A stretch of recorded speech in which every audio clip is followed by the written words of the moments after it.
Olá, bem-vindo à Fafiltec. Eu sou a professora Marília Marinho e este é o curso de Massoterapia. Hoje nós vamos estudar a disciplina de noções de imagem. Então agora que nós já conhecemos todas as propriedades dos exames de radiografia e ressonância magnética e ainda o porquê que o massoterapeuta precisa ter esse conhecimento a respeito dos exames, nós vamos verificar algumas alterações que podem ser encontradas com mais frequência. Então, a gente vai iniciar por exames de radiografia e depois ressonância magnética. Então, aqui nós temos um exemplo de um cotovelo normal. Então, temos o corpo do húmero, temos a cabeça do rádio, o corpo do rádio, o corpo da una, o lécrano e o epicôndilo lateral e medial ficam sobrepostos na imagem. Ao redor da estrutura óssea, a gente consegue reparar a estrutura muscular, que seriam de tecidos moles. Vejam, no início eu falei que a radiografia, ela define melhor as estruturas ósseas. E nessa imagem a gente consegue verificar essa situação. Então, a parte mole, que seriam os músculos, você consegue visualizar, mas fica uma sombra suave sobreposta ali nas estruturas ósseas. Então, nessa imagem, nós podemos verificar um caso de uma fratura do colo do rádio. Então, como que nós podemos fazer para verificar uma fratura numa imagem radiográfica? Pelos contornos ósseos. Então, a gente vai contornando a estrutura óssea, verificando se ela está alinhada ou se possui alguma quebra ou desgaste. Então, nesse caso, nós conseguimos verificar uma fratura no colo do rádio, né, em curva. Então, como que nós fazemos para identificar? Vamos subindo pelo contorno ósseo e verificando se ele está uniforme ou se possui alguma quebra. Aqui nesse exemplo, nós temos acima o perfil de um antebraço normal, sem nenhuma fratura.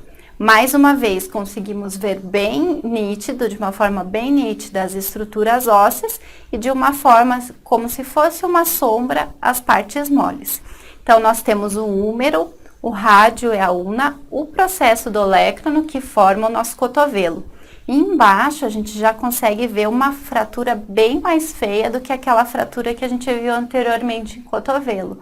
Então, nós temos uma fratura bem importante, tanto do rádio como da una, com deslocamento. Como a gente pode ver nessa imagem radiográfica, aqui apresenta um membro superior sem lesão nenhuma.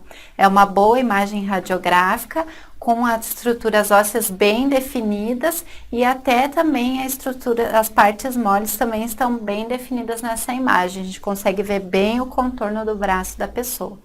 Então, se a gente for fazer a técnica para verificar se existe alguma fratura nesse membro, é só subir pelos contornos, observando inicialmente as partes externas e depois o interior dos ossos. Então, aqui, húmero está ok, clavícula ok, articulação do ombro não possui nenhuma luxação.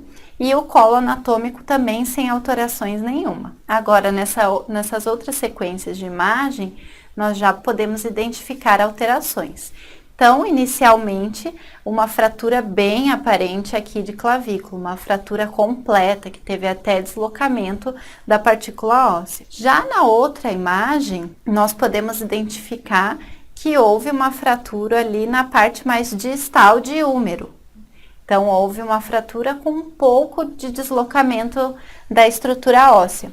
Essas duas imagens, elas já não são tão nítidas que nem a imagem anterior. Essa imagem da fratura de clavícula, a gente já consegue visualizar algumas sobreposições ali. Se a fratura não fosse tão nítida, talvez fosse mais difícil de identificar. Ok, aqui então nós temos outra imagem legal, agora de membro inferior.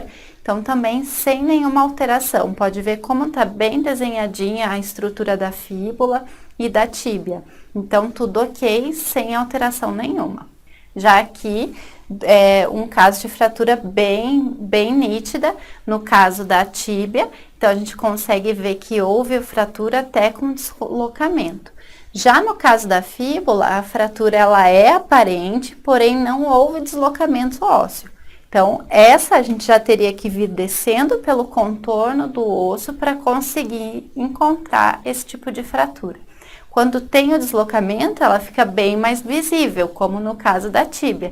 Mas quando não há o deslocamento, precisa fazer essa técnica de deslocamento, de alinhamento, né, descida, contornando toda a parte óssea e depois também verificando a parte interior do osso para ver se existe alguma falha, alguma fratura. Então, em relação à radiografia, já conseguimos identificar alguns tipos de fratura de membro superior e membro inferior.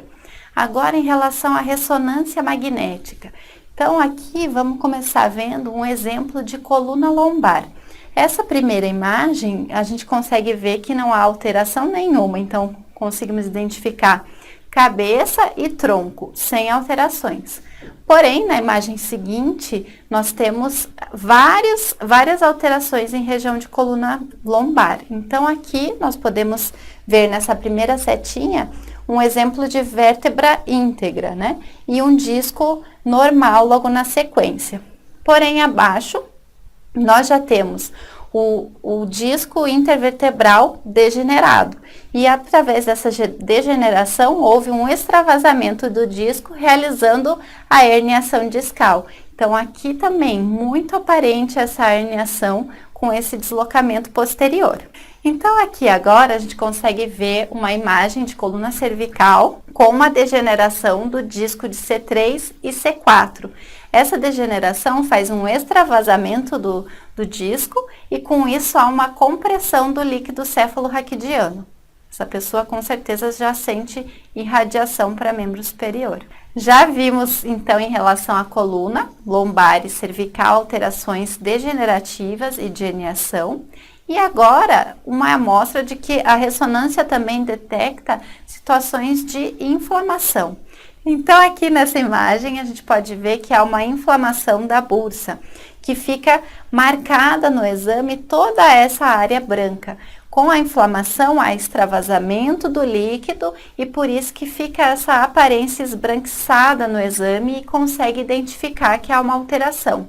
Então, esse caso é uma bursa inflamada, então nós falamos que é um caso de bursite subdetoídea. E aqui agora também conseguimos identificar tendões na ressonância magnética e com isso rupturas ou fissuras no tendão. Aqui nós temos um exemplo de uma ruptura total do tendão de calcâneo. Então, a imagem ela mostra bem a parte distal do tendão, a parte proximal e um gap, que é como nós chamamos a ruptura, né? Esse caso é cirúrgico. Então, fica bem visível esse rompimento de tendão. Então, com essa aula, nós conseguimos ver as atribuições dos exames. Para que a gente utiliza esses exames, né? Tanto a ressonância como a radiografia. Então, como nós podemos ver nessa aula, nós vimos várias ponderações em relação aos exames de ressonância magnética e também da radiografia.